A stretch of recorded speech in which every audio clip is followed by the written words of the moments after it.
F'attakk ċar fuq l-impjegati tal-Linja Nazzjonali tal-Ajru, il-Ministru Silvio Xkembri stqar illi hemm min qed jagħmel hijack tal-Air Malta.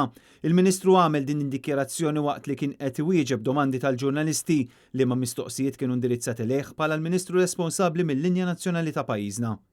U jien mhux se nippermetti li wħud individwi partikolari jihajġekjaw l-Air Malta jew b'xi mod jagħmlu l-Air Malta tagħhom. Il-verità hi li ħafna ħaddiema diġà qablu li minħabba d-daqqa li qed tħalli l-pandemija tal-COVID-19 fuq is-settur tal-avjazzjoni jaqilbu fuq paga ta' 1,200 euro.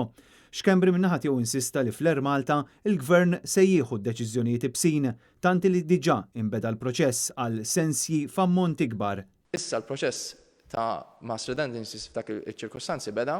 Il-Ministru saħaq li t-tibdiliet li hemm bżonn isiru se jsiru fil-waqt il qal ukoll li għandu fiduċja sħiħa fil-management tal-Air Malta fejn hemm it-CEO tiegħu l-eks-Ministru Laburista Charles Mangione bħala chairman. Li f'sitwazzjoni bħal din inti tiġi bi proposta biex tinnegozja waqt ċirkostanzi bħal dawn hija xi ħaġa li mhix aċċettabbli. Jiena ħanamela ċar, jien għandi fiduċja fil-management tal-kumpanija. Fl-aħħar jiem l-Air Malta saħqet illi m'għandix fiduċja tinnegozja mal-union tal-cabin crew li tirrappreżenta l-maġġoranza assoluta tal-ħaddiema tal-kabina għaliex qalet illi din il-union ma tikkoperax.